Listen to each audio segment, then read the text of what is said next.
నమస్కారం ఆదిత్య గారు. నమస్తే. నన్ను ఎందుకు రమ్మని ఫోన్ చేశారు? ఒక్క నిమిషం. పిన్ని, స్వాతి, అందరూ ఇలా రండి.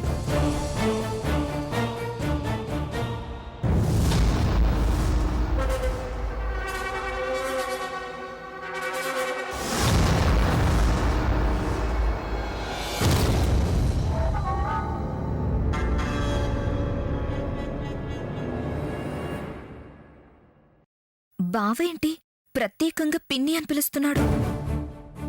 ఏంటాదిత్య పిలిచావు? మేనేజర్ గారు, మా పిన్ని గారు, తన నా చెల్లెలు. నమస్కారం అమ్మా. నమస్కారం అండి.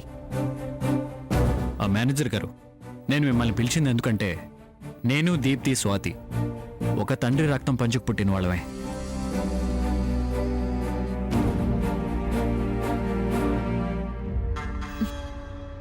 ఇప్పుడు ఆయనకి ఆ హిస్టరీ అంతా ఎందుకు చెప్తున్నాడో.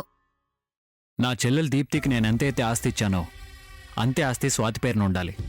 అలా డాక్యుమెంట్స్ ప్రిపేర్ చేయించి రిజిస్ట్రేషన్ చేయించాలి. అలాగే సార్.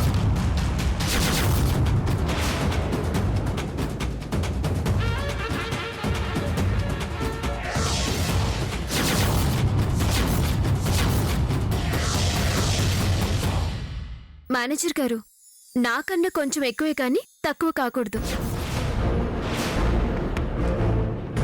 అదేంటి, అన్నయ్య ఏమో ఆస్తి రాయమంటున్నాడు, నువ్వేమో తక్కువ కావద్దంటున్నావు.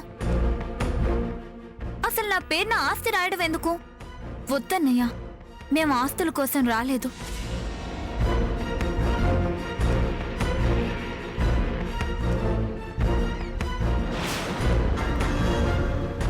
ఈ ఆస్తుల కన్నా ఎన్నో రెట్లు విలువైన నీకు మేం దగ్గరయ్యాం. అది చాలు, మాకు వేరే ఆస్తులేమీ వద్దు. ఏంటమ్మా అలా సైలెంట్ గా చూస్తూ నిలబడ్డా? నువ్వేం మాట్లాడవేంటి? అత్తయ్య కావాలనుకుంటుందేమో.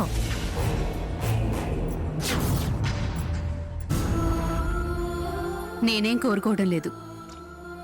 వయసులో చిన్నదైనా అది చాలా కరెక్ట్గా మాట్లాడింది ఆదిత్య. అయినా దాని పేరు మీద ప్రత్యేకంగా ఆస్తులు రాయాల్సిన అవసరం ఏంటి? అలాంటిదేం వద్దా ఆదిత్య. ఎందుకంటారేంటి? ఈ కుటుంబంలో ప్రతి ఒక్కరికి వాళ్ళ పేరున ఆస్తులున్నాయి.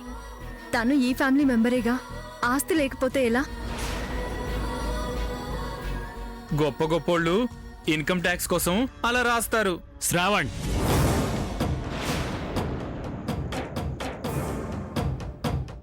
అనవసరంగా మాట్లాడుకో. ఇది ఇన్కమ్ ట్యాక్స్ కోసం రాసేది కాదు, ఇంటెన్షనల్గా నా చెల్లెలు కాబట్టి రాసే ఆస్తి. పిన్ని, స్వాతి డాటర్ ఆఫ్ రాజా మహేంద్ర వర్మ అని సమాజానికి పరిచయం చేసేటప్పుడు తనకంటూ కొన్ని వ్యక్తిగత ఆస్తులు ఉండాలి. రేపే పెళ్లివారైనా అమ్మాయి ఆస్తి వివరాలు ఏంటని అడిగితే ఏం చెప్తాం? అందుకే నా చెల్లెళ్ళ పేరు మీద సమానమైన ఆస్తులు ఉండి తీరాల్సిందే. అమ్మా, అలాంటి వాళ్ళది నిజమైన ప్రేమ కాదు, అది వ్యామోహం. ఎగ్జాక్ట్లీ చిన్నత్త, నిజంగా ప్రేమించుకున్న వాళ్ళు అలా చేయరు. ఎంత మనసు విరిగిపోతే కన్న కూతుర్ని పట్టుకొని మా దృష్టిలో చచ్చిపోయా ఉంటుందా తల్లి? అది సరే అమ్మా, తన కూతురుతో తన మాట అనేటప్పుడు ఆమె మాటల్లో వ్యథ, కళ్ళల్లో బాధ గమనించావమ్మా?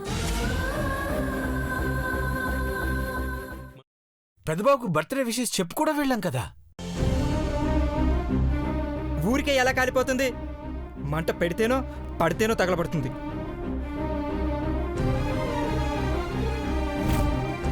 కరెక్ట్ చిన్నబాబు, నీకొచ్చినట్టే నాకు డౌట్ వచ్చింది. పార్వతే షర్టును తగలబెట్టిందనుకుంటా.